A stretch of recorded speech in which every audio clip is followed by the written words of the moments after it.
In this video, I'm highly sleep deprived, so please bear with me, but, that's my Gemini, racing thoughts, very constantly. In this video, I thought I would discuss one thing I've been thinking a lot about, as Gemini is Mercury. And Mercury is in retrograde. Funny that I would, actually, the timing of this video is great. Funny that I would talk about, Mercury and Gemini, or Gemini when Mercury is in retrograde. So the Mercury retrograde is hitting me hard. And it usually, affects most people who are highly mercurial. So in this video, I kind of wanted to talk about, the good parts of having an overload of Gemini and the negative parts of the negative aspects of having an overload of Gemini. I have Mercury in Gemini and Venus in Gemini, and they're in my 8th house. So there's a lot of, worry in this house, the 8th house, and there's a lot of constant racing thoughts in this house, and Gemini being and Mercury being the dominant of this house. So a lot of worrying about just a lot of things. So the negative part of, and I guess I'm going to list the negative first because I'm kind of going through the negative part of it right now during this Mercury retrograde. The negative part of having an overload of Gemini is the racing thoughts, the anxiety, kind of like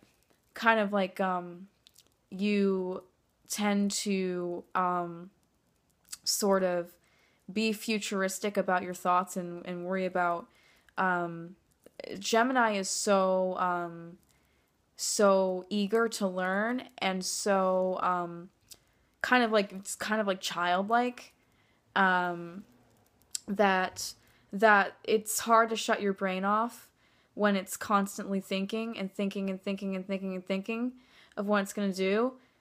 And this can be very annoying and very frustrating as well. And it can also annoy other people in your environment, and sometimes other people in your the Gemini, other people in your environment are like, shut the fuck up, Gemini. You need to stop talking so much about absolutely everything that's on your mind. So that's a negative part of having a dominant Gemini and so much Gemini. Another negative part of having dominant Gemini is not being able to focus on one thing, and kind of having like ADD,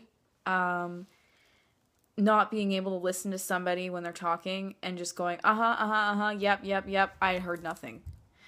That's a negative part of having dominant Gemini. It goes out one ear. It goes in.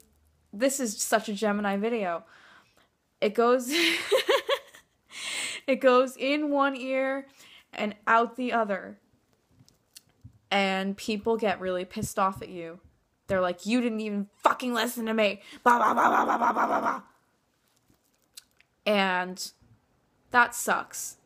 Especially when your Gemini is in a T-square with Mars and Mercury and Saturn and Uranus.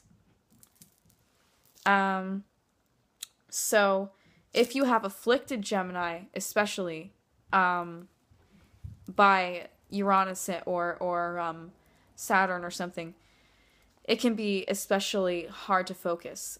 So focus is a main issue for Gemini.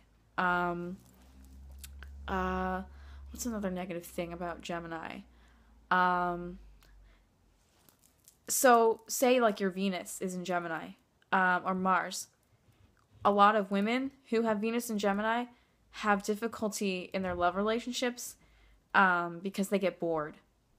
Something can seem so fantastic and so wonderful at first, and then Gemini kind of has to do something different after a little while, because it gets so Gemini is just constantly wanting to overstimulate, and when Gemini gets at some certain points, if Gemini gets too overstimulated, it's hard to focus on absolutely anything in your life, and that can be extremely stressful, and then things can just be really, really messy.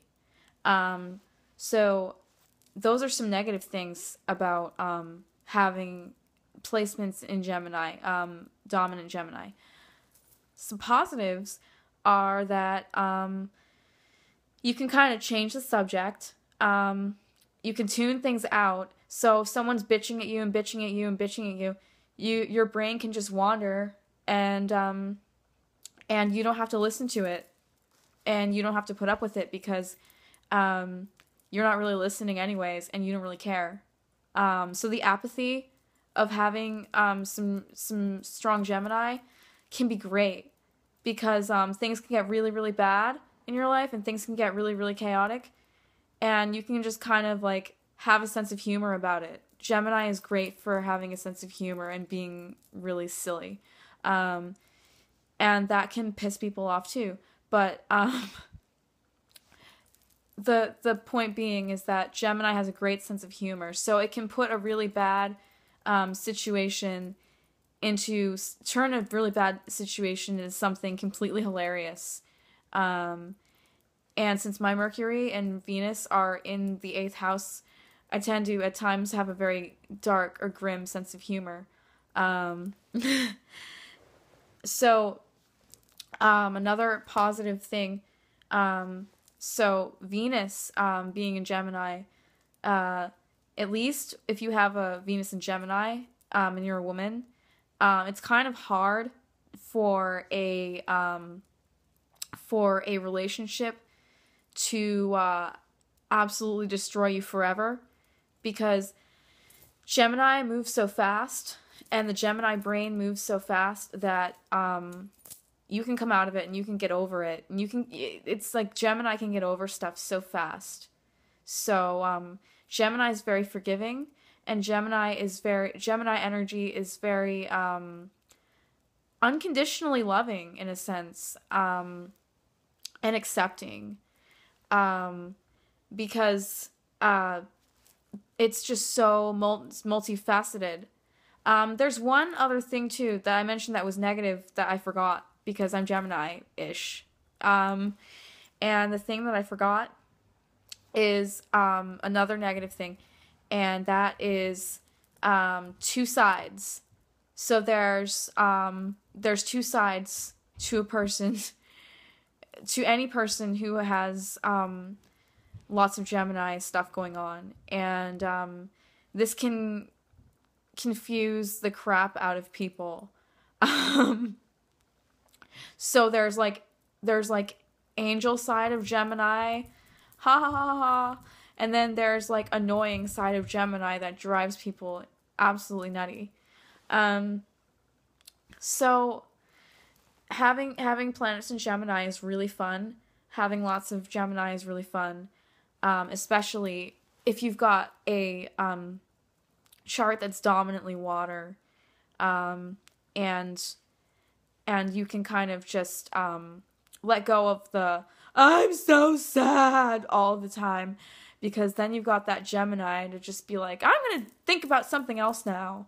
I'm gonna do something else now and not dwell on this. So this is my very Gemini video during a Mercury retrograde. Thank you for listening if you did.